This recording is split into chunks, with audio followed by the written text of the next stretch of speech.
Aku cakap tu. Aku mute.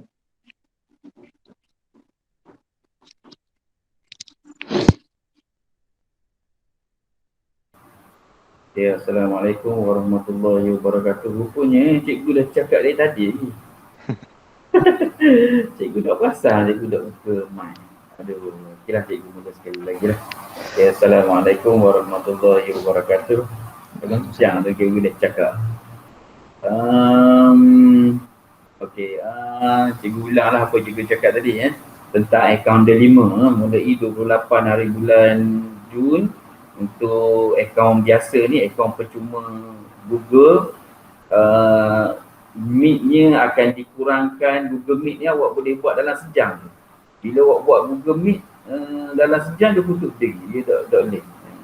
Jadi cikgu nasihatkan semua murid untuk menggunakan delima, sebab akaun delima ni adalah akaun berbayar, akaun premium yang dibayar oleh kerajaan Malaysia untuk murid-murid, untuk murid-murid sekolah lah, termasuk juga cikgu, bagi menjalani PDPR secara online. Jadi bila akaun premium, bila awak guna, awak akan dapat dekat Google tu banyak sangat aplikasi-aplikasi yang awak boleh gunakan. Padlab lah, Whiteboard Jam lah, ada macam-macam. Kalau awak ada masa, awak try explore kan, awak try guna. Di mana kalau awak nak present ataupun bila awak nak masuk EU nanti kan senang. Sebab berwabak ni kita tak tahu bila dia berlanjutkan. Tak tahu awak masuk netrik tahun depan pun masih ada lagi PKP ni, saat dia tutup, saat dia buka kan. Jadi awak kena belajar ni cepat. Ataupun dalam keadaan bila semua orang dah tahu guna Google Meet ni, bila awak masuk EU esok, pensyarah tu ada kerja lah, atau tu pensyarah tu demam lah apa, tapi dia kata dia boleh conduct kelas melalui PDPR secara online. Maksud dia mengajar daripada rumah. Walaupun dia demam ke, dia patah kaki ke apa, dia boleh mengajar daripada rumah. Jadi ada banyak apps dia akan gunakan melalui online untuk bagi latihan, untuk buat aktiviti. Jadi benda ni dia akan berlanjutan. Jadi cikgu nasihatkan awak untuk menggunakan akaun delima, belajar daripada sekarang. Ada berapa bulan lagi awak form 5.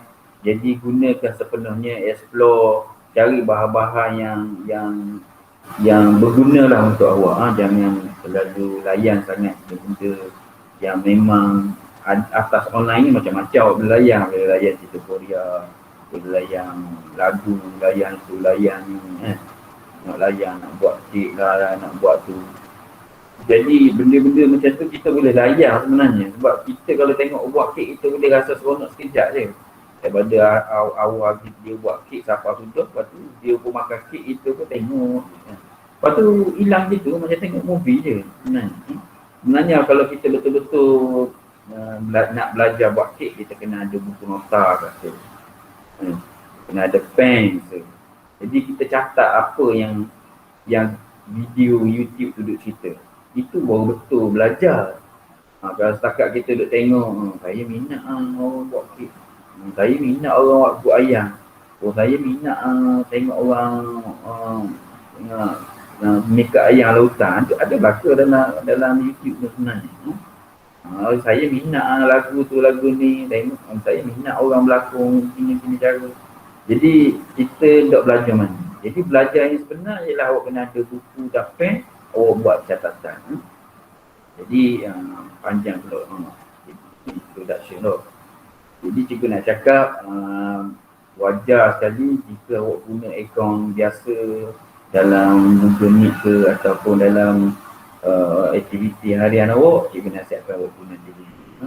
Biasanya orang tak guna delima ni orang yang guna akaun yang orang kata underground ni, biasa dia nak buat kerja dot molek lah biasanya. Macam cikgu pun ada cikgu nak konten-konten kerajaan ke apa, cikgu tak guna akaun ni lah.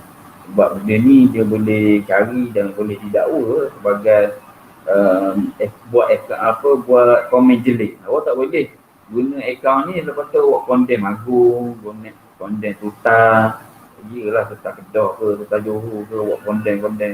Sebab dia panggil sebagai satu akta, dia panggil membuat komen jelek pada pihak-pihak yang pihak berkuasa lah, panggil pihak-pihak yang patutnya awak tak boleh buat komen sebarangnya. Dia ada undang-undang ni, undang-undang multimedia, komunikasi dan multimedia. Jadi biasanya orang yang nak buat komen ni, dia akan menggunakan akaun yang bukan nama sebenar. Jadi cikgu pun kalau nak nasihatkan, kalau awak nak benda pelik ni, jangan guna akaun sebenar lah. Awak guna bukan nak mengajar awak jadi buat kerja jahat, tapi untuk menyelamatkan awak. Takut awak teremosi ke apa, marah tu tajuk tutup apa yang punya player ke apa kan. Kita tak tahu masa depan kita teremosi kalau kita buat komen jelek dalam Facebook, TMJ gitu contohlah. Ataupun kita buat akaun jelek pada Perdana Menteri yang kita tak puas hati. Ada boleh guna akaun yang betul. Sebab apa? Senang nak cari. Tapi kalau dia nak cari, senang je sebenarnya. Awak nyamar ke apa ke, dia boleh je cari. Tapi sekurang-kurangnya lambat sikit ataupun sedang lah wayak kena hack, akaun saya kena hack, saya tak tahu apa. Gitu lah.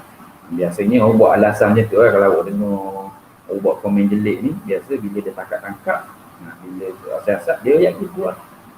Saya tak tahulah akaun saya kena hack. Tak apa maksud. Kalau akaun takat Google ni okey, yang jenis WhatsApp, TikTok, itu susah nak lagi. Sebab apa? Sebab dia terlalu spesifik siapa yang guna. Okey. Oh, panjang lagi gitu. Okey, kita sambung dalam rekod lagi ya, kita check macam. Okey, dah rekod. Okey,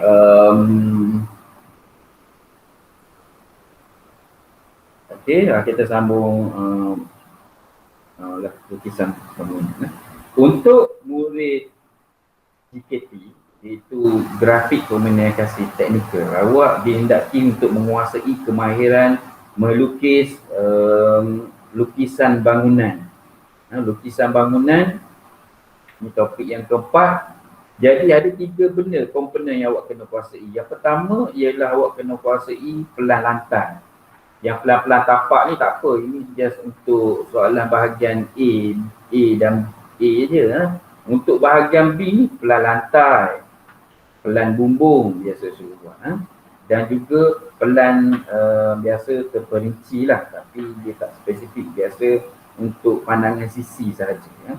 Tapi untuk lukisan terperinci ni pada pandangan hadapan dan sisi rumah tu, awak kena betul lah. Dia punya garisan ni kena betul-betul. Jangan bagi salah. Awak cuba tengok pintu gelangsar. Sebab apa pintu gelangsar ni awak kena tengok. Yang pintu yang tengah ni dia punya part segi dia sempurna. Awak tengok kalau awak pasti betul-betul part segi dia sempurna. Sebab apa? Dia gelangsar dia tolak pintu ni ke tepi, ke kiri dan juga ke kanan. Jadi yang sempurnanya ialah yang tengah ni. Yang tepi ni awak tengok part segi dia tidak sempurna sebab dia berada di bawah pintu yang sempurna tadi. Jadi dia lain, sebab tu dipanggil sebagai lukisan butiran terperinci. Cuba awak tengok gelangsar kembar 3. Cikgu, pintu gelangsar ni macam mana? Pintu gelangsar ni pintu tolak tu lah. Ada 4 keping pintu, awak boleh tolak dia. Awak susun 3, lepas tu tolak ke sisi kan. Jadi dia ada railing kat bawah ni, dia ada ray dia. Ray kat atas latar tu, jadi awak boleh tolak pintu ni yang atas ray dia. Dia ada guna ensel, pintu ni ada ensel, ada guna railing atau gelangsar. Begitu juga dengan pintu gelangsa ni. Pintu gelangsa ni ada yang dua keping ni, dia ada satu empat segi yang sempurna, satu lagi empat segi yang tidak sempurna. Maksudnya dia dia ada putus sikit kat sini dekat ni. Kena perhatian molek. Ini adalah empat segi yang sempurna. Awak tengok dia empat segi dia comel. Yang ni dia putus sini. Dia putus. Jadi awak kena perhatikan betul-betul lah. Jadi ini adalah untuk simbol-simbol dia lah, awak kena tengok. Apa dimaksudkan dengan tingkat berfaksi mengupuk? Maksudnya dia boleh musing. Dia musing ke atas ke bawah. Tingkat ni dia musing. Yang ni pula faksi dia kat tengah. Jadi dia musing tengah. Dia musing gini. Dia musing. Tingkat ni jarang ada kat Malaysia ni. Dia banyak dekat negara luar, kat US. Tapi dia adalah satu bentuk yang standard lah. Ini tingkap. Jadi tingkap ni juga ada yang jadi tingkap gelangsa. Maksudnya dia tak pakai enset. Dia tak pakai paksi. Dia pakai tolak-tolak gitu. Jadi ada juga. Jadi awak tengok dia punya ni. Kalau pitu tadi, kalau awak tengok pitu gelangsa ni dia ada macam putu-putu sikit. Tengok dia ada putus sikit. Pitu dia ada putus. Sebab apa putus? Sebab cikgu cakap tadi, pelan lantai dia potong. Dia potong 3-4 kaki daripada lantai. Bila kita potong, jadi pitu tu memang sepatutnya nampak putus lah. Jadi pitu ni nampak putus. Patutnya nampak. Jadi kata kita lukis pitu tu, ini dinding. Jadi pitu ni kena nampak macam putus. Macam putus. Kalau tikar, memang dia kena sambung tepi ni. Memang kena sambung. Jadi kalau awak buat tikar tu memang sambung dia ni. Lepas buat tikar lagi. Memang sebab kita potong tikar kan. Tikar tu sempurna oleh kita potong umur dia separuh muka. Okey, pintu gelangsa tegak. Pintu gelangsa tadi cikgu cerita dia gerok ke kiri kanan, ni gerok ke atas. Jadi awak tengok dia empat segi dia tu ada yang sempurna dah. Jadi pintu tingkap rem kaca boleh laras. Rem kaca ni ikat nako. Ikat nako. Macam sliding, betul lah macam sliding. Orang tanya macam sliding, cikgu. Betul lah sliding, betul. Gelangsa ni adalah macam sliding juga. Dalam bahasa kampung kita panggil, bukan bahasa kampung, English term kita panggil sliding door. Kalau awak tengok, kalau awak baca buku GKT dalam bahasa Inggeris, dia panggil sliding door. Jadi kita biasa sebab kita ada order dengan Cina, kenapa kita panggil sliding, senang. Awak faham. Jadi tingkap gelangsa ni ataupun pintu gelangsa ni adalah sliding. Tingkap rem kaca boleh laras. Rem kaca ni tingkap nako.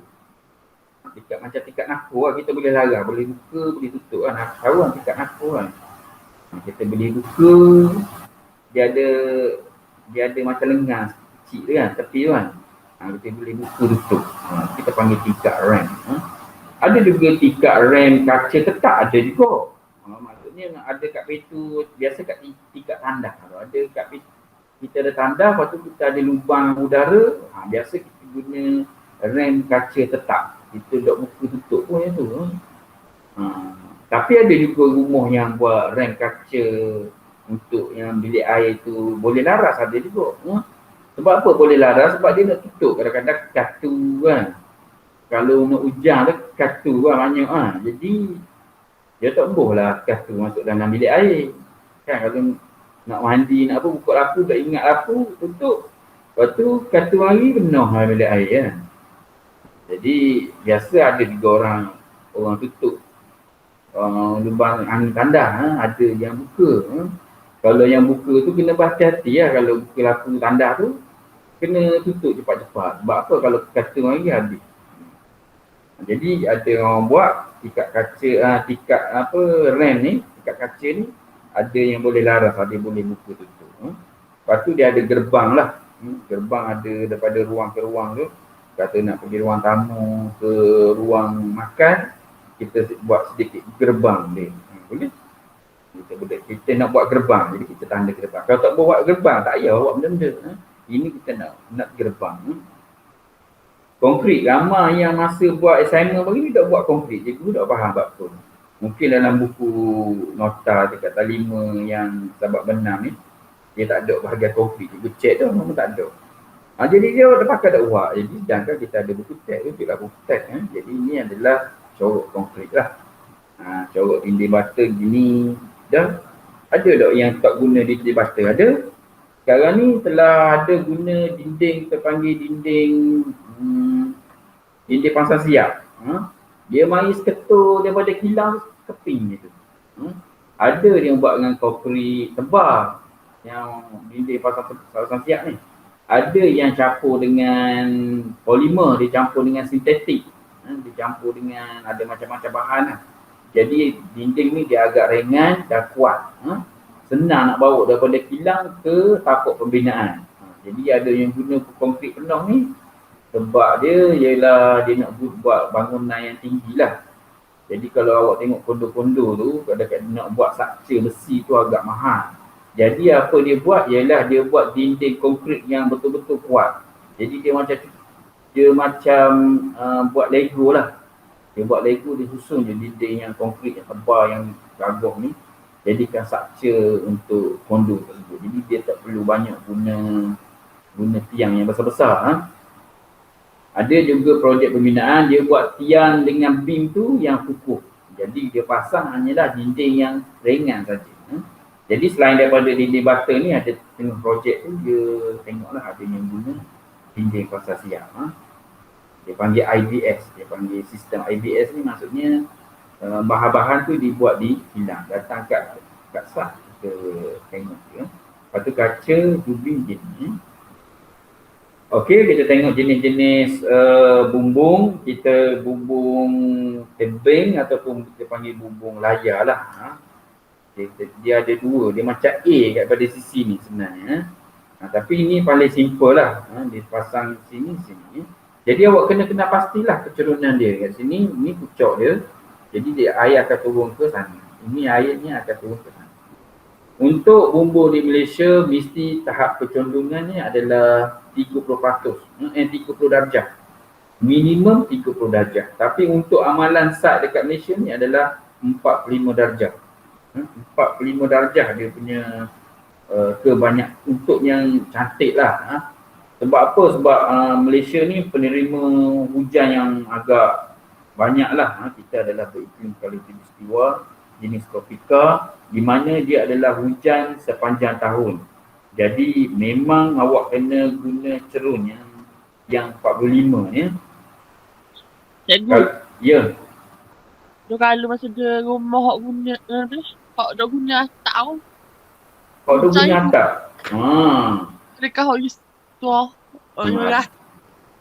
Jarang rumah hak tak guna atap ni sebenarnya dalam Malaysia, tapi ada juga yang guna. Sebenarnya bumbung yang tak ada atap ni dia guna konkrit. Dia guna konkrit. Jadi bumbung guna konkrit ni dia kena buat tebal lah. Lepas tu memang kena kukuh. Lepas tu masalah terbesar konkrit ni ialah dia boleh mengalir air. Jadi kebanyakan kita tak pilih lah guna bumbung konkrit. Cuma cikgu tak pasti. Sebab apa ada juga orang yang pilih bumbung konkrit yang rata ni, cikgu tak faham lah. Sebab apa dia nak kelainan ke, dia terpengaruh dengan Mak Saleh ke. Mak Saleh memanglah ada bumbung rata gitu. Sebab apa? Dia tak ada hujan. Dia ada salji. Hujan dia jarang-jarang je. Lepas tu iklim dia memang sejuk. Jadi memang tak sesuai lah kita buat bumbung rata ni dekat Malaysia. Okey, sebab apa dia terpaksa buat bumbung konkrit yang tu? Sebab bila air hujan yang banyak sangat, kalau awak guna zinc ke, awak guna bata yang ada macam orang guna bata tu kan, dia akan menjadi beban yang besar lah. Jadi beban yang besar, jadi dia akan boleh utuh. Boleh utuh dan rumah tu akan jadi pecah. Sebab apa? Hujan yang amat lebat ni, kita nampak je hujan lebat ni Kalau awak bubuh taki air tu, kalau awak akak air tu awak dok akak. Sebab air ni memang jenis yang ketupatan dia tinggi, memang dia berat. Jadi kalau air tu banyak sangat berkumpul, katalah kecerunan awak tu kurang daripada 45 lah cikgu bagi contoh. Dia agak-agak rata dia, bumbung awak tu boleh jadi utup sebenarnya. Dia boleh jadi gemuk. Dia boleh jadi rosak dia punya structure dia. Dia punya struktur dia. Jadi memang sebagai kontraktor dia kena pastikan sudut kecerunan ni supaya aliran air tu dapat turun dengan laju lah, dengan baik. Sebab apa, kalau kurang macam tu, bila dia lambat turun, bila dia berkumpul dekat bumbung, dalam 2-3 saat je pun kadang-kadang bumbung boleh patah, boleh rosak. Jadi biasanya untuk bumbung rata tu kita guna konkrit yang kukuh. Boleh buat tapi kena kira kekuatan bahan dia supaya dia mampu untuk menanggung beban air hujan lah. Okey, ada kalau yang bumbung zinc tu kalau kita buat kecerunan memang kena buat ikut spek lah, 45 darjah lah. Jadi lebih melajukan air hujan. Tapi yang kritikal ialah yang jenis atak geting, kepis-keping. Dan kepis-keping ni memang kena ikut spek. Sebab apa? Sebab kalau dia tak cukup laju air hujan ni, aliran dia tak cukup laju, dia boleh patah balik, dia masuk celah-celah bumbung, celah-celah kepis-keping. Itu lagi bahaya. Itu menyebabkan bumbung jadi bocor. Sebab tu kalau kadang awak tengok ceiling rumah awak tu, dia basuh. Itu sebab apa? Sebab kadang-kadang kecerunan tak cukup ataupun hujan tu terlalu lebat, air tak cukup laju. Air tu sepatutnya walaupun lebat, dia patutnya turunlah banyak-banyak laju lah. Tapi ada juga sebab lebat sangat, dia jadi lambat turun. Dia jadi lambat turun tu, dia jadi masuk celah-celah atak geting.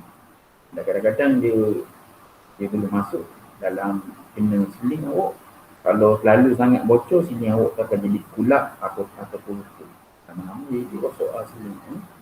Jadi memang speknya kalau terbaik awak buat satu bumbung yang cerut. Kalau awak tengok setengah orang, setengah rumah kan, awak tengok rumah dia dengan bumbung sama tinggi. Katalah awak tengok rumah dia daripada latar ke siling, awak tengok macam 12 kaki tau. Lepas tu awak tengok dia punya design bumbung 12 kaki awak tinggi. Sama tinggi dengan rumah dia. Ada orang buat gitu, cikgu pernah tengok dia 3 butir kawasan. Jadi cikgu boleh faham mengapa. Sebab apa? Dia nak meningkatkan kecerunan. Bila dia meningkatkan kecerunan, air laju, jadi bumbung tu tidak menakung air, jadi memang takkan bocor lah, takkan masuk dalam siling dia. Itu yang pertama. Yang kedua ialah dia nak menyejukkan rumah dia. Sebab apa rumah kita ni panas? Panas sebab rumah kita memang menerima cahaya matahari yang banyak, antaranya bumbung. Jadi bila bumbung menerima cahaya, dia lah tempat yang paling panas. Dia macam besi panah. Besi panah ni bila awak letak atas benda-benda lain dia akan jakit haba, dia pergi ke tempat lain. Jadi dia akan jadi panas. Jadi sebab tu bumbung awak ni kalau dia macam kecil sangat ataupun nipis je kan, bila dia panas sangat, haba tu akan mengalir masuk ke dalam rumah awak. Rumah awak akan jadi panas. Tambah-tambah kalau tak ada ceiling, lagilah macam gelegok, macam panas. Haba tu direct. Sebab dia penerima cahaya matahari paling banyak. Jadi dia akan mengalirkan haba tu ke bawah. Sebab tu pasal ceiling. Pasal ceiling ni ialah untuk menahan haba sebenarnya. Jadi setengah pada haba tu dia akan separuh lah potong. Tapi memang cahaya matahari ni sangat panas. Kalau awak masuk dalam ceiling, awak duduk kejap je. Dia awak peluh. Memang panas. Kalau penipan dia lah duduk dalam ceiling atas. Jadi setengah rumah dia tak cukup. Dia terlalu rendah dia punya bumbung ni. Kadang-kadang dia terlalu panas. Sampai ke haba dia tu boleh turun ke bawah walaupun dia ada ceiling. Jadi dia tetap panas. Tapi tak sepanas tak ada ceiling lah. Kalau tak ada ceiling memang panas. Jadi sebab tu orang buat bumbung besar-besar. Kita pun macam tak nak sabar. Bumbung besar. Itu apa bumbung. Bazir titik. Itu disebabkan dia ada titik, betul. So dia ada titik. Yang kedua, memang dia nak rumah dia sejuk. Bila bumbung dia besar, bila mari cahaya macam mana pun, bila besar ni dia haba dia hanya terperangkap belah atas je lah. Panjang pula cerita pasal bumbung. Okey, ada bumbung tebing, bumbung layar gini. Ada yang ini gabungan dia lah. Masuk gabungan ni bila awak buat bilik air sini. Biasa bilik air ni kita buat satu macam bilik kecil yang terpisah.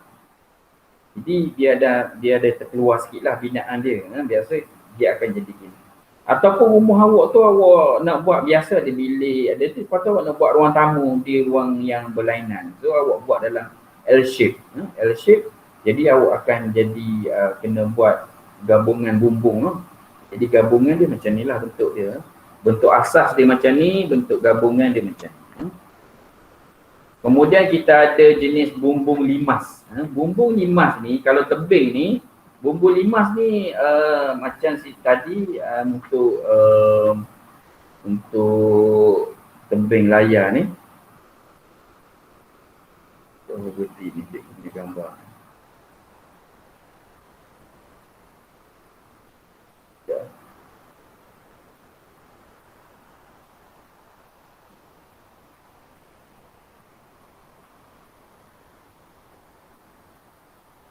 Video je upload.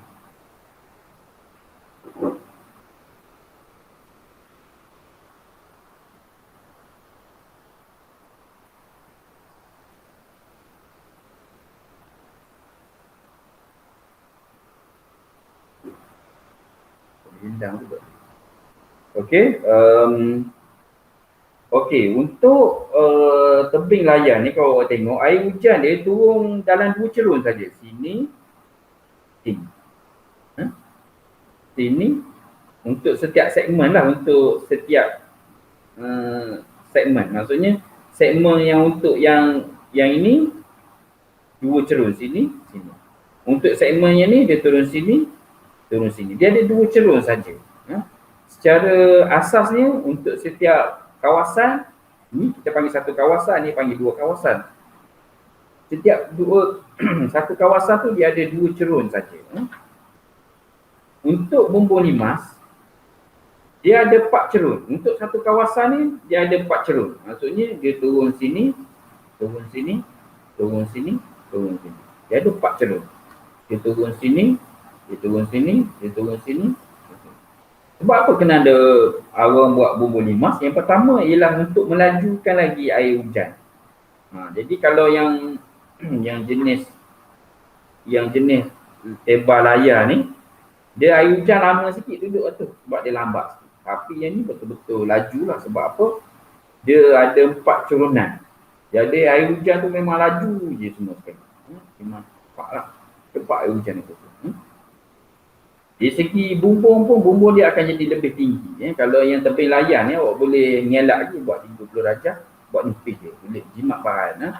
Tapi untuk yang bumbung limas ni dia agak tinggi lah. Jadi dia lebih menyejukkan. Okey, jadi setiap segmen ada 4. Kalau awak ada dua mana?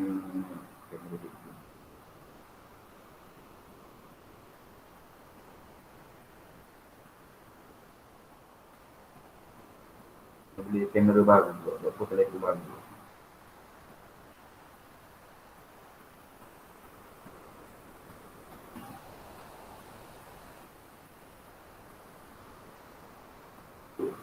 Okay. Jadi bumbung limas untuk satu segmen, untuk satu bahagian rumah dia panggil 4 cerun. Yang ni pun sama. Yang untuk tambahan, binaan tambahan tu pun dia tak ada 4 lah sebab dia tambahan, dia biasa 3 je lah. Dia ada 3 cerun. Satu depan ni, sini. Jadi dia adalah untuk melajukan air hujan. Kemudian kita ada bumbung limas Belanda. Bumbung limas Belanda ni lagi padu. Dia lebih baik daripada bumbung limas. Yang pertama, dia melajukan air hujan sebab dia ada banyak cerun. Yang kedua, dia macam ada lubang angin kat sini. Dia ada macam lubang angin. Ini kita panggil sebagai bumbung limas Belanda. Lubang angin, ada lubang angin. Jadi dia ada macam tengah ni, dia buat lubang angin. Seperti cikgu cakap tadi, bumbung ada dua fungsi. Yang pertama ialah untuk menahan air hujan, jadi dia cepat-cepat turunkan air hujan. Yang kedua ialah nak menahan cahaya matahari. Jika dia menahan cahaya matahari, dia penerima banyak cahaya, maka dia cepat panas lah, dia memang panas lah. Jadi untuk limas Belanda ni dia ada ruang angin. Ruang angin ni ialah untuk pengudaraan. Jadi biasa orang bubuh papan jarang ataupun dia buat lubang, lepas tu dia pun jaring nyamuk. Yang lubangnya nyamuk pun dok masuk, kaki dok masuk. Dia masuknya angin. Tapi ada juga rumah orang tu tak teguh dengan papan. Jadi dia macam lari sikit lah. Sebab apa nak bubuh papan, nak tutup tu. Dia macam dok fungsi pula. Sedangkan bumbu limas Belanda ni, dia punya antara kelebihannya lubang angin. Jadi bila ada lubang angin ni, bila kita tahulah apa ni, bila dia panas, udara dia naik ke atas. Udara sejuk ke bawah kan, dia memang duduk atas. Bila duduk atas, jadi bila angin ni ngalir daripada ujung ni ke ujung sana, jadi memang cepat sejuk bumbu awak. Jadi rumah awak akan menjadi lebih sejuk. Jadi ini antara kebaikan bumbung limas Belanda. Cikgu, berapa ada orang buat rumah bumbung gini? Itu bergantung kepada bajet masing-masing lah. Kalau awak ada PT, ada banyak PT, ialah buat bumbung limas Belanda. Ataupun tradisional. Jadi memang ada berbanyak jenis bumbung kalau awak tengok rumah tu. Sebab apa? Bergantung kepada kehendak tuan rumah. Ada yang nak hanya menahan air hujan dia kata tak apa, panas dia buat hekong, tak apa lah, guna tebing layar ataupun limas saja. Ada orang nak limas, okey, dia bumbung mahal tapi dia tak boleh bubuh hekong dalam rumah dia, tak boleh kipas. Jadi dia kena sejuk, pastikan sejuk betul-betul lah rumah dia. Jadi dia buat bumbung limas Belanda. Jadi tak payah pakai hekong, pakai kipas je. Hekong butir 1,200, pasang 200 setengah, dah 1,000 setengah dah kurang 4 butir ekor kan. 1,000 setengah kali dengan 4 dah 6,000 dah. Dah 6,000 ni buat belanja untuk buat bumbung jenis 5. Jadi strategi masing-masing untuk buat pembinaan. Ada orang kata aku memang tak boleh hidup kalau tak duduk lekong. Jadi tak payah bumbung 5 muka Belanda. Sebab apa? Sebab memang nak bubuh hekong, memang nak sejuk. Nak bubuh hekong ni orang kaya, orang bisnes, orang yang ada pendapatan. Sebab apa? Sebiji hekong lebih kurang dalam 200 setengah butir api. Kalau tak curi, mahal dia, 100 setengah, 100 lebih lah cikgu pernah pakar dulu. Luas sekarang bila dah parok sangat, cikgu bayangkan cikgu pakar 3 tu dah dekat dengan 500. Kadang-kadang 600, 700. Kalau masa cuti tu, orang lagi parok. Jadi memang cikgu bagi cikgu lah nasihat pakai ekor ni terlalu kos lah, kozi lah. Terlalu mahal lah. Bagi cikgu orang betul-betul kaya pakai lah. Jadi kita yang tak berapa banyak BT ni, kita fikir macam mana nak menyejukkan rumah kita. Lipas, tikar banyak-banyak. Bila kita jadi engineer ke, jadi arkitek, kita nasihat kita ke pelanggan kita. Kita nasihat kita di segi bumi hijau, aircon memang tak digalakkan sebab aircon guna elektrik banyak.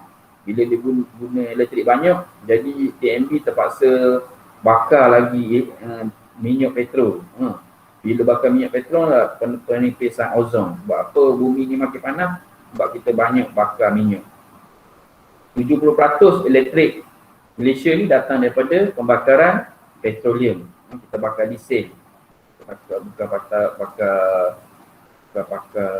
kita guna diesel lah. Kita tak guna petrol, kita guna diesel. Tapi banyak. Nak boleh ke musim dynamo dekat jana kuasa, bapuk-bapuk besar dynamo tu kan main besar kan.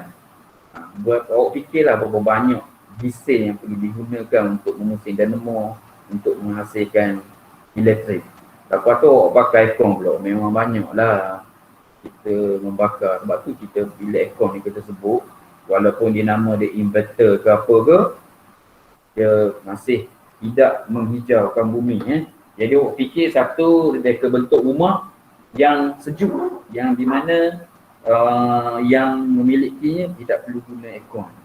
Tingkatkan dia ke bentuk bumbung, tingkatkan pengudaraan, tinggikan jarak di antara lantai ke siling.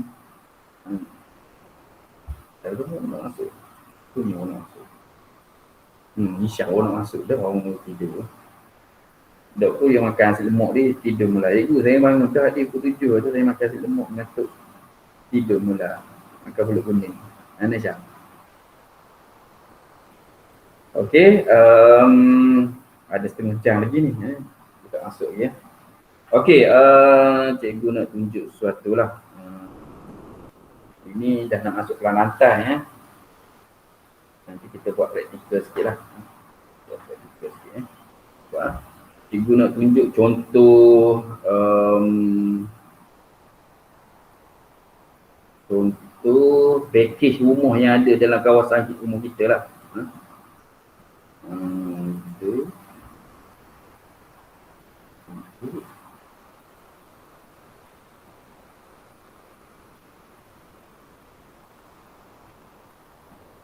Kerja kursus ada tu?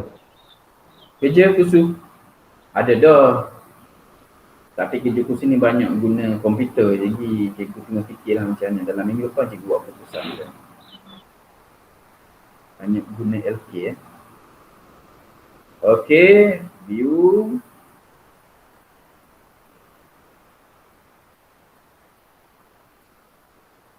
Okey, ini adalah package super lah daripada syarikat Mana Liga Bina. Tengok ini adalah tak ada orang masuk tu. Ini ada orang masuk. Saya nanti Syakira. Okey.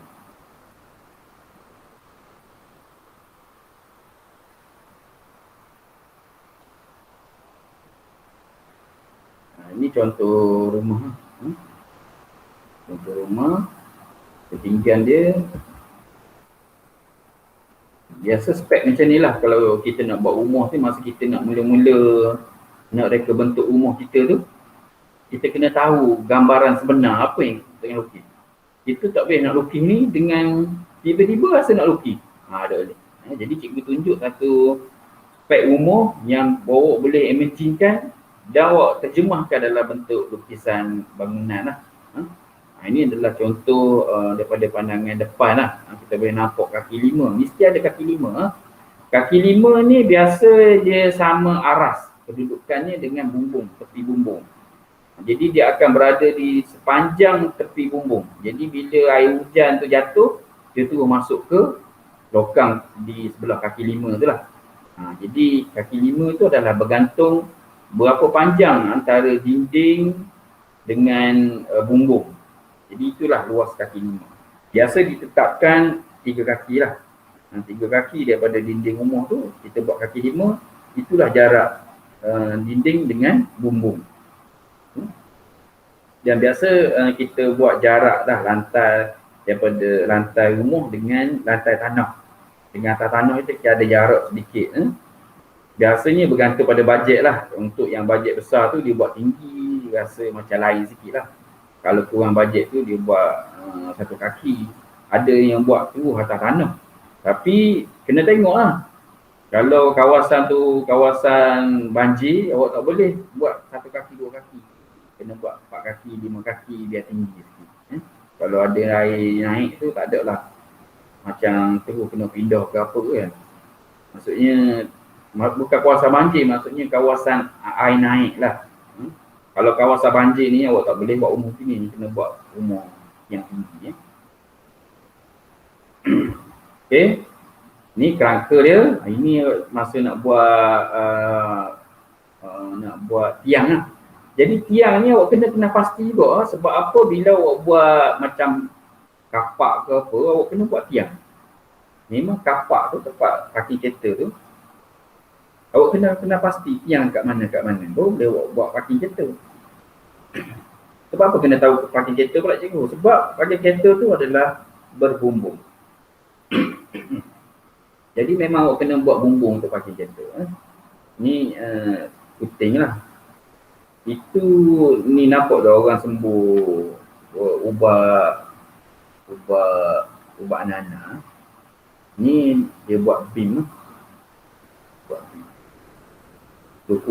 Konkrit ke tulang ni nak sambung di antara tiang ke tiang tu, dia kena buat beam. Itu konkrit ke tulang untuk sambung antara tiang-tiang sebelum buat lantai. Lepas tu dia bos beam untuk buat lantai. Ni dah naik dinding. Ada dua jenis bata lah yang ada di pasaran. Yang kedua bata merah dengan bata putih. Bata merah ni dibuat daripada tanah liat.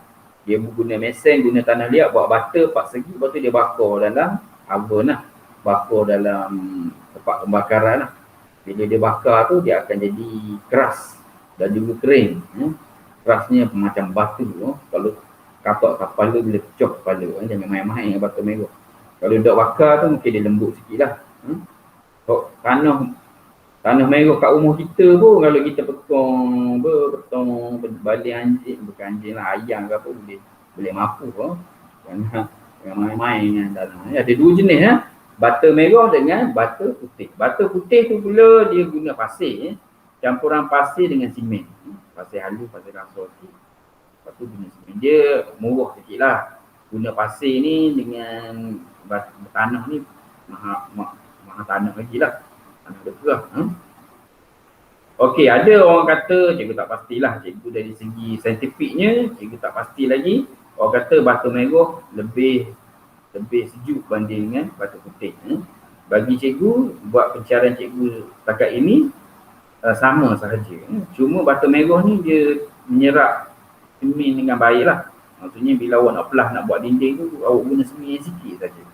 Tak perlu banyak macam bata putih. Bata putih tu awak kena guna semen banyak untuk pelah dia, untuk buat dinding. Untuk bagi licinkan guna semen tu, kena guna banyak, baru dia jadi rata molek. Untuk bata merah sikit je, kejap lah dia jadi licin. Jadi sebab tu lah ada kontraktor dia pilih bata merah untuk senang buat kerja. Ada kontraktor dia suka guna bata putih sebab dia murah.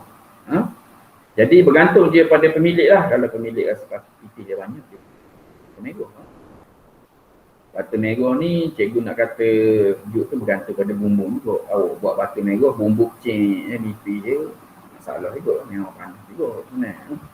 Okey, di lane dalam cuba awak tengok lepaan simen licin. Ini awak kena tahulah awak punya spek. Ini dinding luar lepaan simen best texture. Maksudnya awak tak buat licin. Awak biarkan dia macam dok rata gitu, macam putih-putih gitu. Dia ada teknik dia lah. Lepaan simen best texture. Bawah dalam tu lepaan simen licin. Besi blue scope. Ni adalah untuk buat bumbung. Jadi teknik buat bumbung tu juga adalah patutnya awak kena tahulah sikit-sikit. Besi blue scope. Untuk buat rangka bumbung ni ada dua jenis bahan lah biasa kita guna. Yang pertama kita guna bahan kayu, yang kedua kita guna besi. Biasa kalau awak nampak besi biru tu, itulah besi biru lah. Besi biru ni, besi tu pula ada dua jenis. Ada yang button, ada yang kita panggil V. Button tu untuk dia punya kerangka lah. Untuk rusuk dia, untuk kerangka utama. Kita panggil rusuk. Yang kedua kita panggil dia sebagai V ni untuk yang melintang. Apa nama dia? Lupa lah. Dia ada rusuk, ada pengadang. Apa nama dia? Betul pengadang. Maksudnya untuk yang arah aliran turun tu kita panggil sebagai rusuk. Itu kita panggil sebagai button lah, batten. Maksudnya besi dia 4 segi. Besi dia hampir 4 segi. Yang melintang tu besi dia bentuk V. Biasa orang guna kayu ataupun kayu untuk rusuk lain saiz, untuk pengadang dia lain saiz lah. Biasa untuk rusuk ni dia lebih tebal lah. Okey, lepas tu biasa untuk yang moden ni biasa kita guna besi lah. Sebab besi ni dia tak dimakan oleh anak-anak. Yang pertama, yang kedua dia lebih murah lah. Kayu sekarang tak murah. Ada juga sekarang cikgu tengok ada trend guna kayu pun. Tapi kena berhati-hatilah sebab kayu yang ada di Malaysia ni adalah kayu pokok dia muda. Dia tak macam kayu zaman dulu. Kayu zaman dulu, kayu yang besar-besar, yang tua-tua, umur dia dekat dengan 100 tahun. Sebab dulu hutan banyak, hutan dara banyak. Jadi memang pokok tu memang tua. Sekarang ni memang kita ada ladang balok. Jadi pokoknya muda-muda. Jadi bila kita potong, dia cepat melenduk, cepat melengkung. Jadi memang kayu ni memang bagi cikgu lah, tidak sesuai untuk digunakan, kecuali awak jumpa kayu yang tua, yang dah lama, daripada mana kita nak tahu pokok ni pokok lama, kayu keras. Jadi memang digalakkan untuk guna kerangka besi lah, berbanding dengan kayu. Okey, atap pula. Atap ada 2-3 jenis lah. Ada atap geting, ada atap aluminium, ada atap besi, ada asbestos kan. Guna apa kita panggil dia sebagai edek apa panggil kita guna asbestos. Asbestos ni adalah satu campuran kimia yang agak bahaya lah, cikgu nasihatkan. Jangan gunalah. Kalau dekat negara Eropah, asbestos diharamkan terus. Sebab dia boleh masuk, partikelnya boleh masuk sistem pernafasan, boleh jadi barah. Jadi yang banyak kita jumpa ialah metal deck yang guna besi. Besi ni pun bagus jugalah, boleh sampai tahap 100 tahun. Lepas tu yang paling baik sekali ialah atap geting lah. Atap geting ni dia buat daripada semen, daripada konkrit, ada campuran semen. Lepas tu dia kemaskan dengan cat lah, apalah kan. Jadi bergantung pada bajet lah, bajet pemilik rumah, sama ada dia nak guna geting ke, metal deck ke, aluminium ke, bergantung pada ni. Jadi cikgu dah habis ya. Okey, saya pergi lagi tengok spek design bumbung Tokoda A ni macam Belanda sikit lah, macam cerita Belanda. Boleh lah nak buat macam tebing layar pun ada juga Tokoda A ni macam tebing layar sebenarnya Tokoda A. Modern ni dia agak macam tadi yang kata bumbung rata tu kan, dia banyak guna konkrit sebenarnya modern ni. Modern ni banyak guna konkrit. Jarang lah guna geting. Ada pun ada guna aluminium, ada juga guna geting ni. Tapi dia lebih simple lah dia punya konkrit. So dia ada dinding-dinding macam ni. Dia tak macam, dia besar jugalah. Boleh jugalah. Ni adalah limas bungkus. Limas bungkus macam limas jugalah. Ini limas Belanda kita panggil. Kat sini dia panggil limas saja. Lepas tu dia ada tradisional.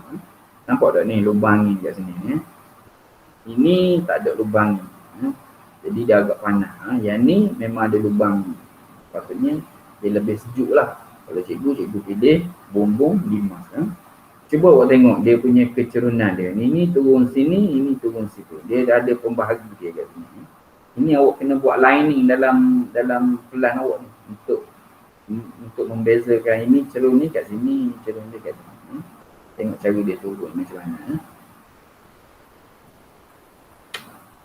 Okey, ni pintu kayu lah. Pintu kayu, ada jenis kayu, ada jenis besi, ada grade pula. Ada jenis pintu kayu solid, grade A. Ada kayu tu tak solid. Apa maksud tak solid?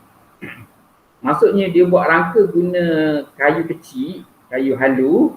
Dia buat rangka, lepas tu dia bubuh dengan plywood. Jadi kita panggil dia bukan kayu solid lah tu. Dia panggil kayu frame, kayu pintu kayu biasa. Umubuh kita panggil. Kita panggil sebagai pintu plywood ya juga.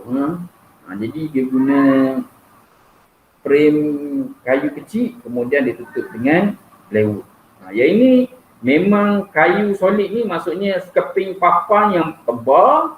Lepas tu awak buat corok-corok di atas kayu tersebut. Jadi dia jadi padu lah. Solid ni maksudnya padu. Jadi memang pintu ni berat. Pintu ni memang kukuh. Bila awak tutup pintu ni, awak tendang dia memang susah nak utuh lah. Kalau pintu frame yang plywood tu, kalau awak tutup pintu tau, awak terajang, coh lah dia. Cabut, hancur dah kadang. 3 kali terajang tu, dah hancur dah pintu. Sebab apa? Dia bukan pintu solid lah. Ni ada pintu solid. Terajang macam mana pun dia tak akan pecah. Ni pintu bilik tandas lah. Guna aluminium. Lain lah. Cermin. Dia ni pintu belangsa. Tengok.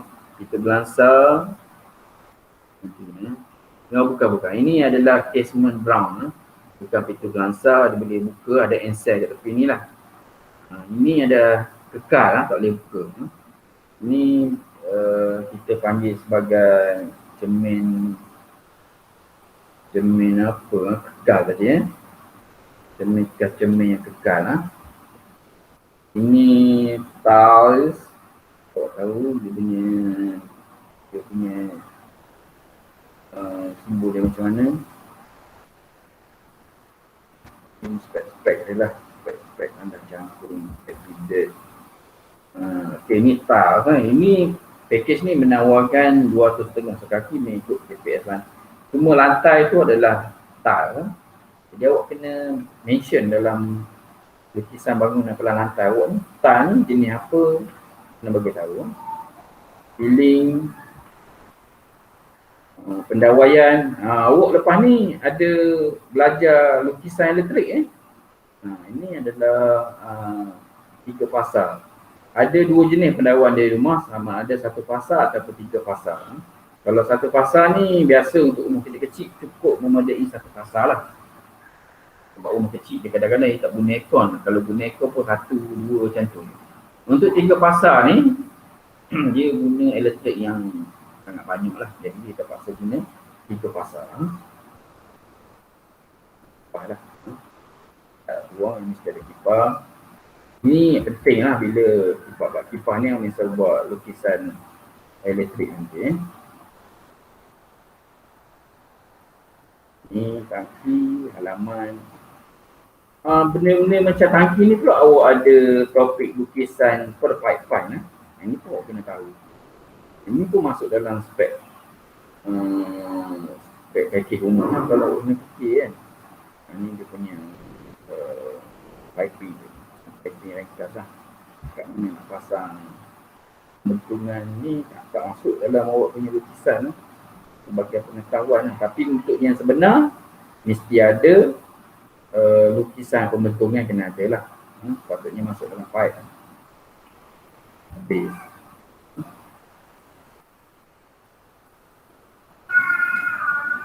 Okay, kita sambung lagi.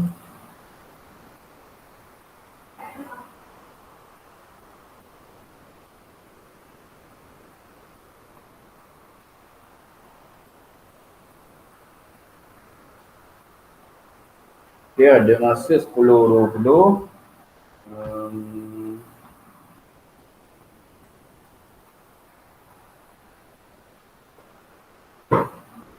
Kita tengok kita tengok lukisan gambaran praktis. Kerja khusus cikgu akan maklum melalui grup lah. Cikgu ingat dalam hari Khamis baru ni dah nak keluar dah kerja khusus dekat lembaga peperiksaan dekat laman web KPM, tapi telah ditarik balik atas masalah teknikal, tak tahu masalah apa. Jadi cikgu boleh check lagi lah sama ada dah keluar ke belum kerja khusus tu. Tapi yang paling penting sekali kerja khusus ni memang kalau yang tahun lepas tu banyak menggunakan LK lah. LTK, lukisan terbantu komputer. Memang kena balik ke sekolah untuk buat kerja khusus. Okay, kita tengok lembaran praktis kita. Okay, awak boleh buka lah lembaran praktis awak. Lukisan bangunan.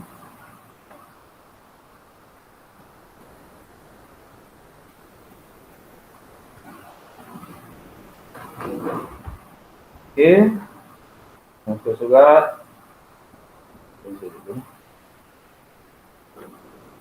Muka surat 59.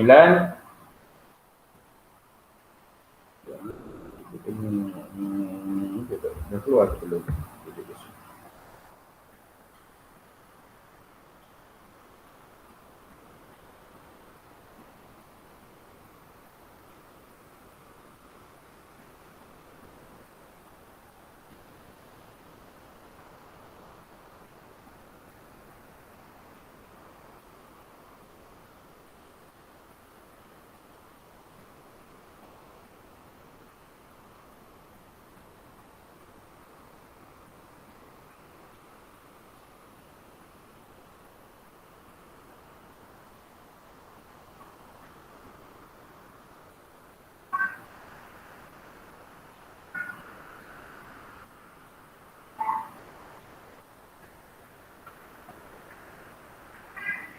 Dah keluar tapi tak boleh download lagi.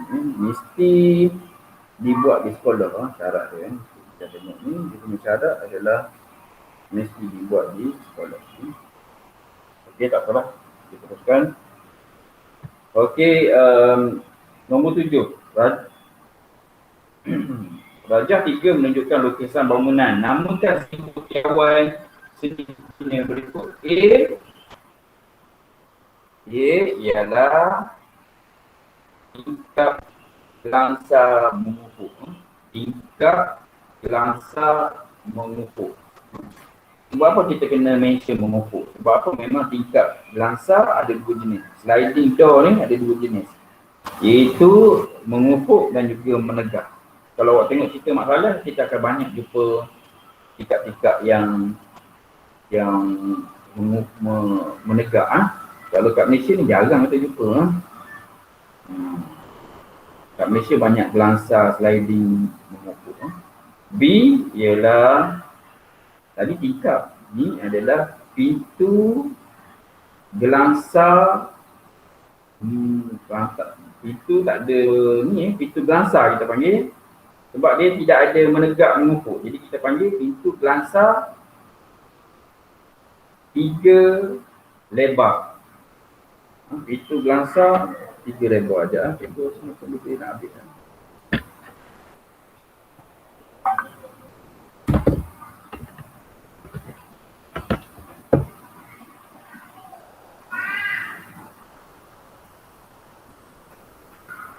Hello. Dengar tak? Hello. Dengar? Dengar. Dengar je. Okey. Dengar. Dengar okey. Bunyi tak? Besar. Okey. Dengar macam tadi sama ke lain sikit? Sama. Okey, sama. Okey, pintu gelangsa 3 lebar. C tingkap rem kaca boleh laras. C tingkap kaca rem boleh laras. Kalau bahasa kita panggil tingkap nako lah. Nako ni sebenarnya nama jenama. Nako macam mana? Jadi NACO tak silap cikgu. Kalau tak silap lah nako. Jadi memang tingkap jenama nako ni memang famous kat Malaysia. Kalau tengok tingkap jenis boleh laras ni biasa nako jenama dia. Kita kampung tu dia tengok nako kita ingat kita panggil nako je. Kita panggil jenama. Macam ubat gigi kot. Ubat gigi nama ubat gigi tapi sebab kita biasa Colgate. Kita sebut Colgate. Colgate ada tak? Colgate. Kita tanya pakai jenama lalu. Case. Kita nyodok ada setengah tempat tu dia panggil case. Case ni ialah jenama. Ada setengah tempat cikgu tu. Dia tak panggil head nyodok, tak panggil jentolak, dia panggil case. Sewa case tu berapa saja? Case, dia panggil case. Jadi itu adalah jenama. Jenama kereta nyodok paling famous kat Malaysia memang jenama case lah. Kita tak ada Mitsubishi, tak ada BMW lah. Jenama kereta nyodok yang paling famous sekali ialah case. Walaupun ada juga jenama lain kat Jepun pun ada, tapi case ni asal dia, cikgu tak silap cikgu dekat Europe lah. Europe buat ni. Lepas tu dia sub pada China. Lepas tu Jepun pun mula keluarkan dia punya sendiri lah. Okey, D mana D? Pintu encel. Ni nama dia adalah pintu berencel. Pintu berencel. Terma kena betul lah. Kena mesti sama dengan buku teks. Pintu berencel. Kena nyatakan, tengok anak panah ni dia tunjuk blok kanan. Berencel kanan. Encel ni duduk sinisa. Lepas tu ni tombol pintu. Yang ingat tombol pintu di sini tiba-tiba buat encel sini. Salah. Jadi encelnya C. E tingkap Rent kaca tetap. Ini biasa kita tandas ke kat tandas ni ya. Tingkap rent kaca tetap. Kena mention kaca. Kena mention kaca. Tingkat rent kaca balik. Tingkat rent kaca boleh laras. Tingkat rent kaca tetap. F F F F F F. Cikgu cakap tadi F ada dua jenis. Ini kita panggil sebagai bumbung genting lah. Kita panggil sebagai bumbung genting. Bumbung genting. Okey, rajah menunjukkan ni. Tebing layar. Bumbung layar. Ataupun tembak bumbung sarang. Bumbung tebing tembak layar. Kalau awak nak sebut bumbung, awak kena sebut bumbung tebing. Kalau awak tak sebut bumbung, awak sebut tembak layar.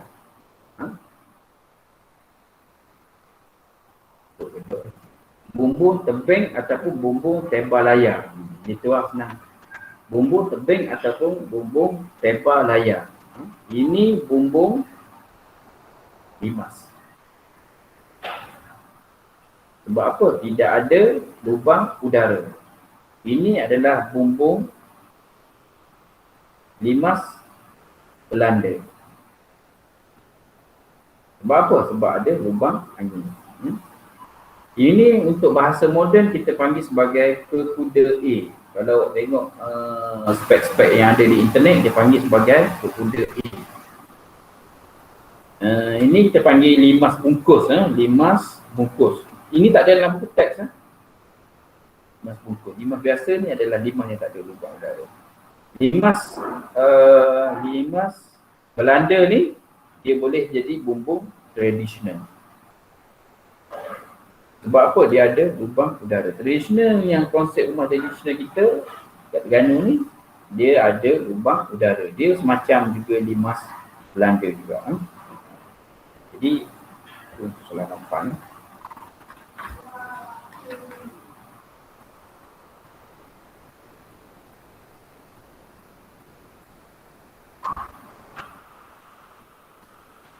Okey, untuk soalan 9 ni.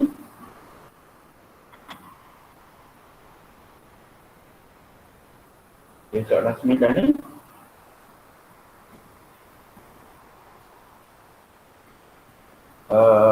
Awak kena lukis ni lah.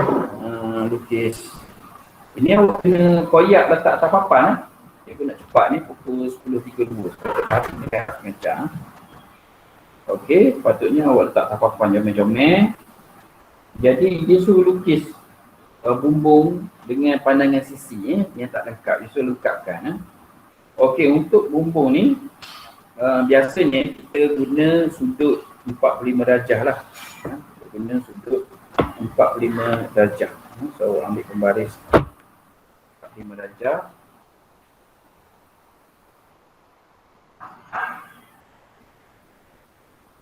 Ukur kedudukan dia supaya jadi 45 darjah. Bumbung kembali ni kena koyak lah, susah buat.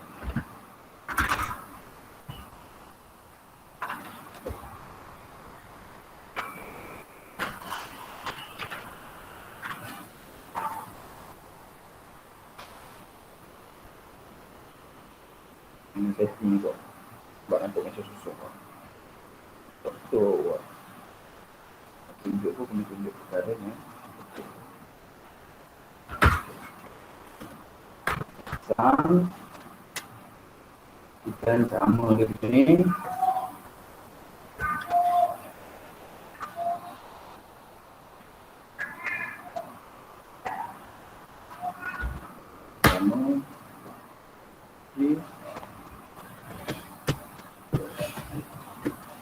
Okey.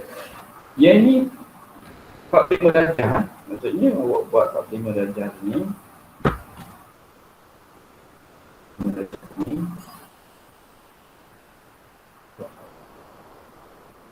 Ini sorry ya.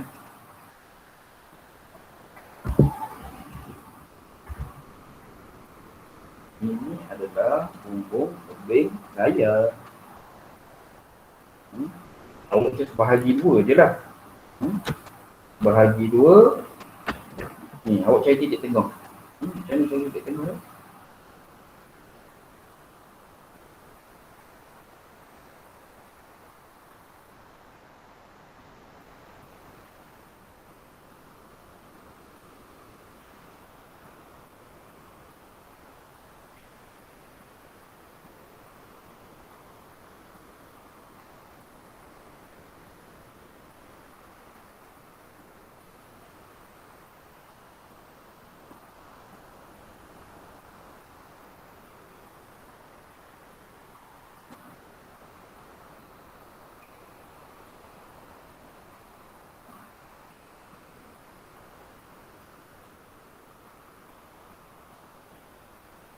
Dari titik tengah.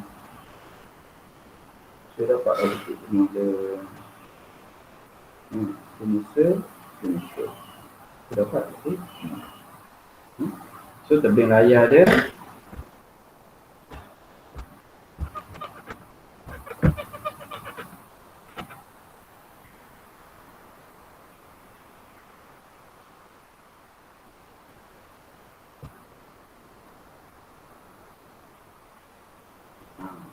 Itu je, senang je tebing raya. Jadi kecerunan dia kalau ikut anak panah awak buat sini satu. Kecerunan dia tu orang Haji Chan sini satu.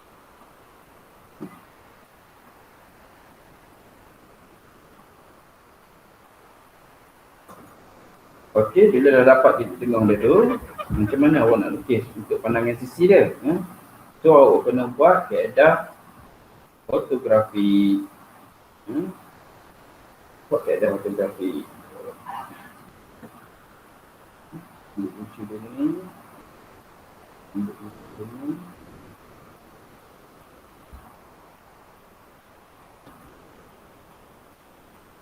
Turun ke bawah. Turun ke bawah. Arahkan dia. Sama arahkan dia.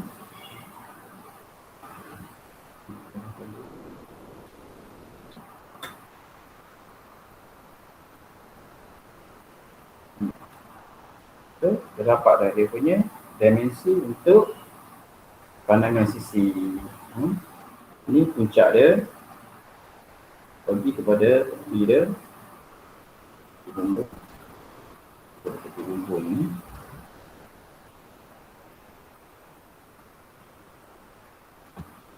Okay. Okay.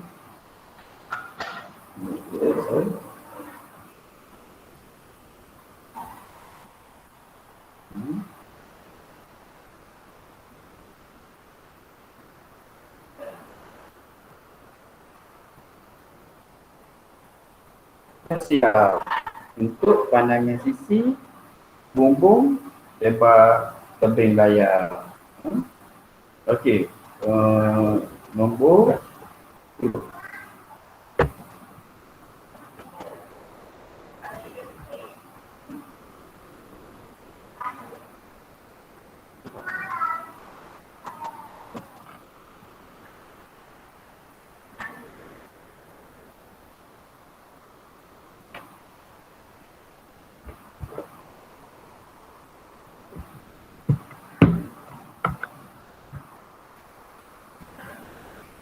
Okey, soalan nombor 10. Bumbu limas. Bumbu limas dia ada 4 cerun. Bumbu limas ni awak kena buat sudut 45 lah. Kena buat sudut 45.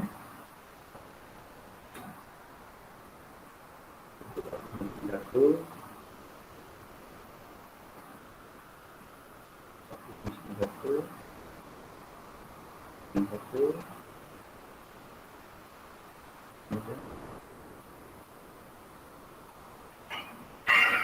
Sudut 45. Kita tengok pastikan sama tak dengan ni. Tunjukkan dengan ni. Patutnya dapat lah. Sebab biasa guna sudut patut.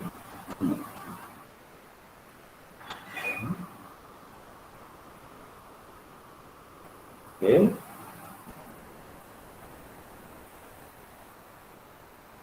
Kita dapat dia punya puncak dia. Puncak dia. So kalau kita tahu cerunan dia, padam sikit.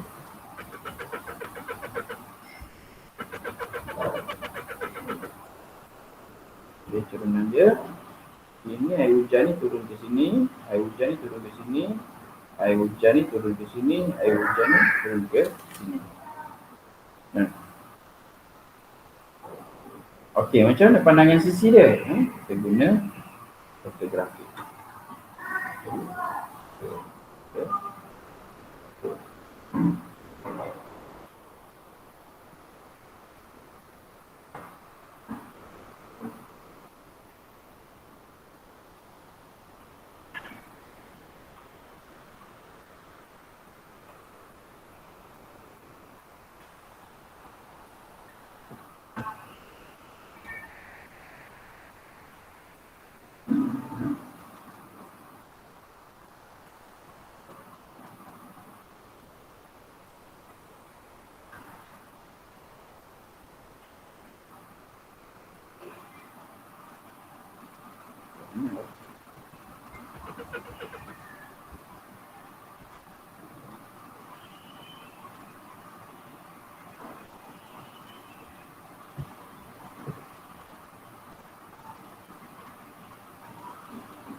Itu adalah pandangan sisi bagi soalan nombor 10.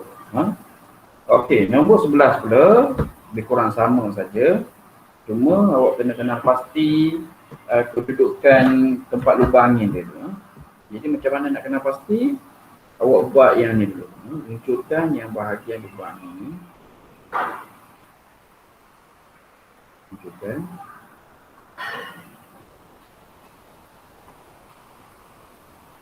Munculkan lubang ni. Okey. So awak tahu dia sepatutnya titik tengah ni dia tetap kena buat titik tengah jugalah, dan juga mesti nak 90 darjah. Jika awak buat juga 90 darjah.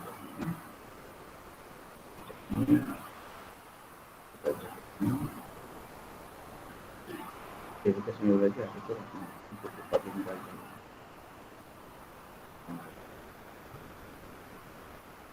Tapi bila awak ada stop kat sini, lubang ni kat sini, awak kena lubang ni dia. Awak buat tempat lubang.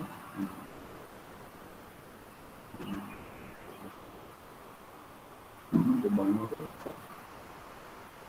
Buatlah lubang.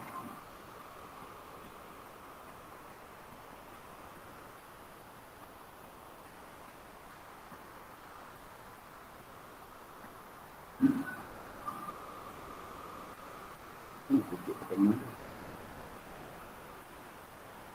Sedang kat sini. Tutup silang ni. Awak sambung.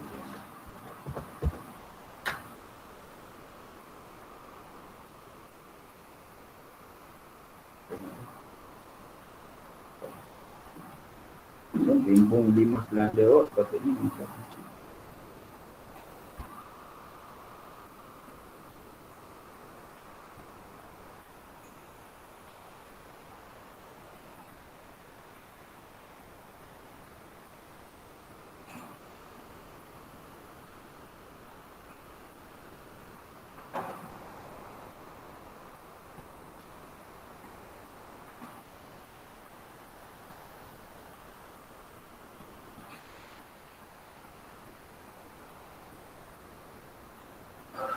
Patutnya macam tu. Jadi beza sikit dengan bumbung limas tadi. Bumbung limas tadi dia tak ada lubang angin. Ini ada. Habis tu macam mana nampak pandangan sisi dia? Pandangan sisi dia. Kita garis kat ujung tu.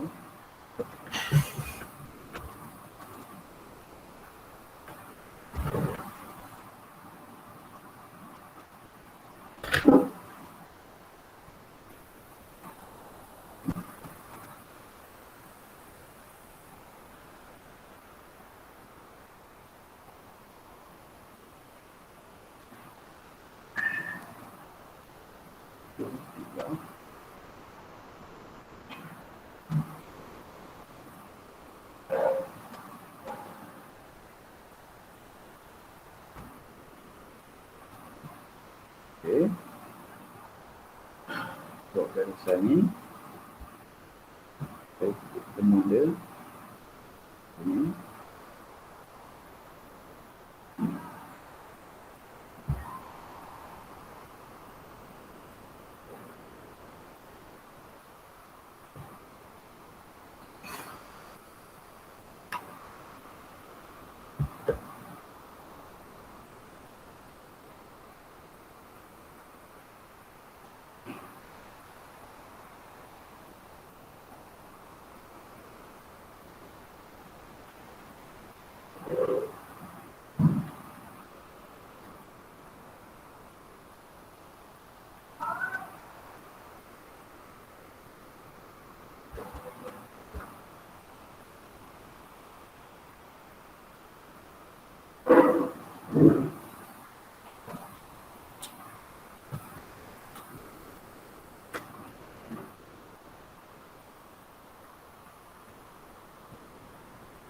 Tu arah paling tinggi dia sini puncak dia.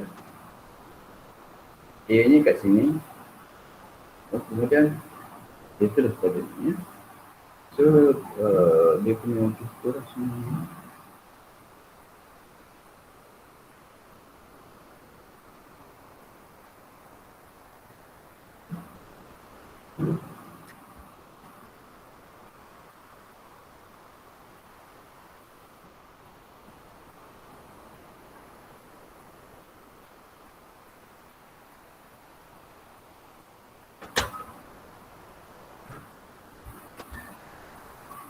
Lubang ini dia.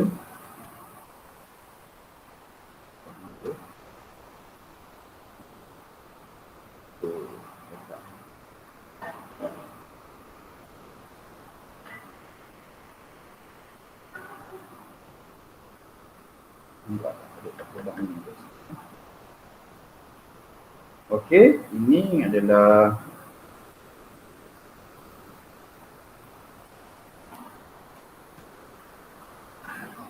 dia hasil dia macam tu lah. So, ada orang lagi ke ni? Kita tak ada lah. Bismillahirrahmanirrahim. Okey, untuk nombor 12. 12 ni agak mencabar sikit. Ada dia guna menunjukkan bumbung limas dan juga tebing layar. Bumbung limas yang ini. Tebing layar yang ini. Jadi tebing layar, yang ini bumbung limas. Maksudnya yang ni ada 2 cerun saja, yang ini ada 4 cerun. Yang tidak lengkap. Lengkapkan pandangan atas, pandangan hadapan dan pandangan sisi dengan melukis garis bumbung. Okey, kita boleh katakan awak buat yang ni dulu, awak macam bahagi 2 lah. Anggapkan bahagi ni bahagi 2. Bagi. Siapkan bahagian atas tu pun juga. Susah orang nak buat. Kita design buat. Okey, kita bagi dua. Ini adalah bumbung limas. Bumbung limas mesti sudut dia 45 darjah. Satu sini.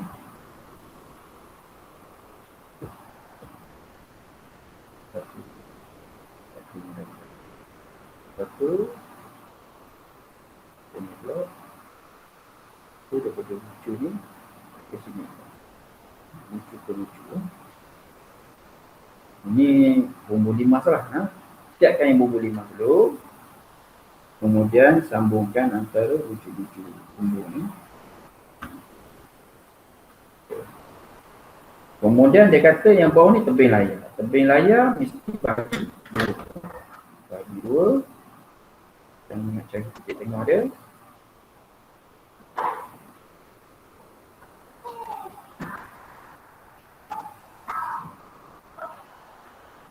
Okay, titik tengah dia.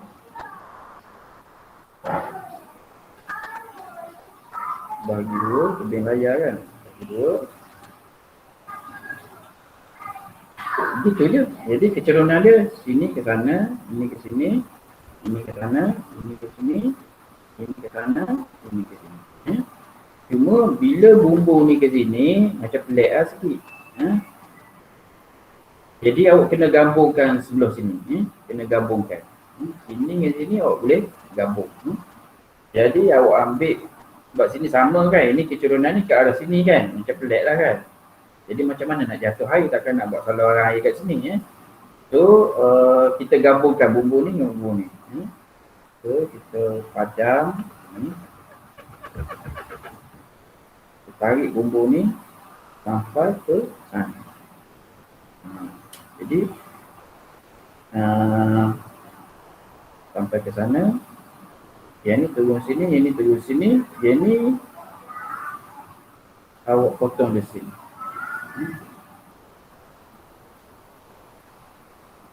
Jadi air sini turun sini, air sini turun sini. Jadi bentuk dia begini lah, betul. Betul.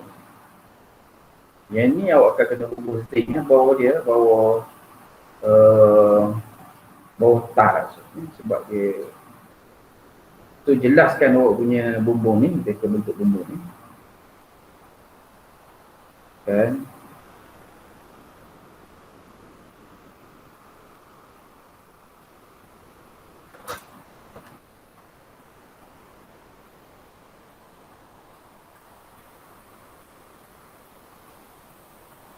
Okay, dah siap kita ke bentuk bumbung. Dia suruh buat pula pandangan depan dan pandangan. Okay, awak temukan, ini awak boleh temukan lah sisi sama sisi, tak ada masalah. Awak boleh temukan. Ini temukan sisi ni. Sisi tu ni.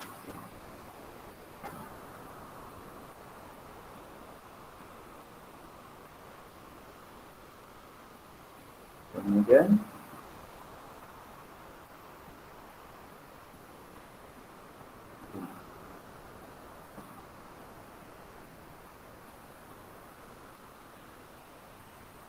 ini sisi.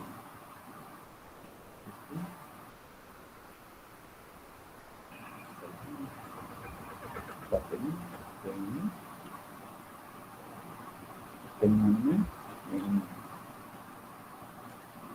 Satu, buat ini itu tak gambar aja. Potong tak gambar aja satu orang salah.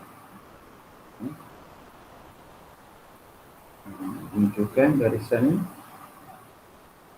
Tunjukkan garisan seperti ini. Seperti ini. Dikit-dikit tu awak kena ambil lah. Dikit-dikit bumbung. Lihat.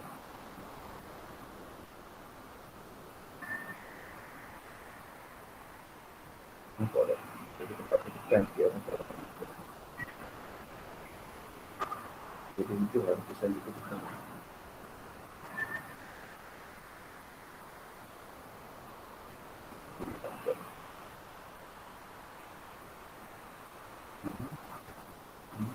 Okey, semua detail dah ada. Jatuhkan di atas bumbung. Bumbung sama-sama di sisi. Jatuhkan sini. Dekat sini. Dekat sini.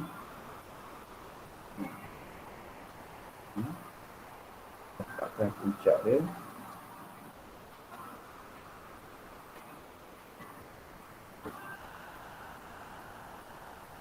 Okey, dah dapat puncak. So, sisi yang ini, awak tahulah sisi dia kat sini kan. Ini jelaskan kat sini. So, ini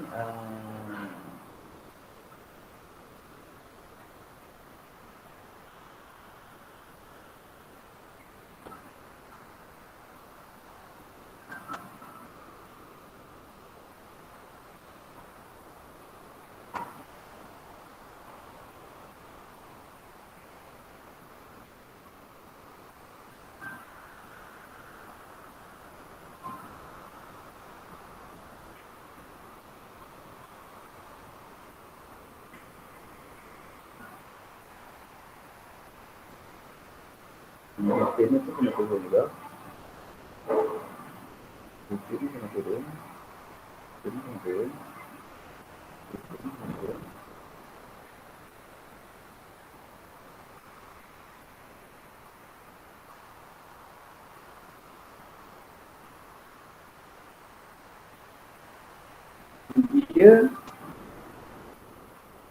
Tinggi puncak ni, bumbung ni mesti tinggi daripada bumbung ni ya.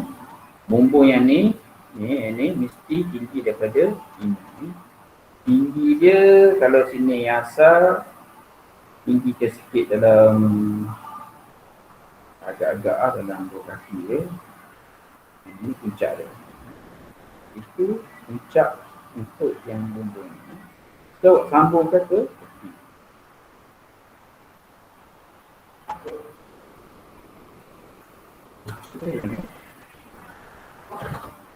Sambungkan ke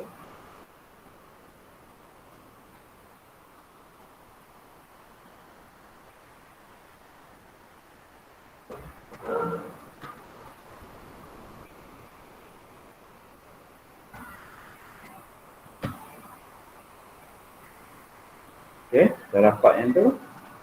Kanan sisi untuk tebing ni dia akan nampak macam rata. So bawa je garisan yang sama tinggi yang ni bahagian rata. Lepas tu dia turun ke bawah. Sebab apa? Daripada sisi awak nampak cerun dia kat sini je. Nampaklah sebab daripada sisi. Okey, awak nampak begitu. Okey, untuk yang ni bumbung yang ni, yang ni untuk level dia.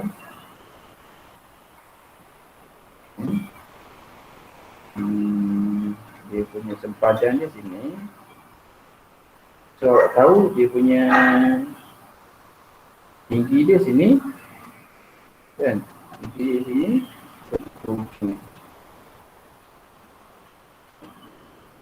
Kemudian dia putus sini. Dia putus sini.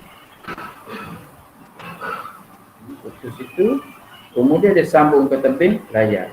Sambungkan ke tebing layar.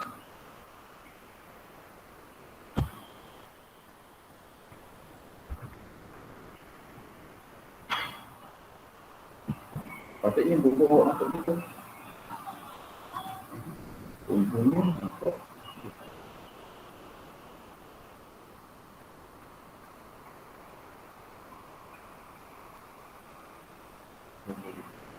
Nampak tak? Boleh tak? Jelaskan jelasan.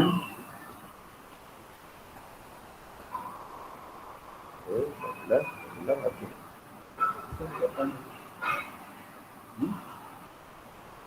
Okey, masa pukul 10.58.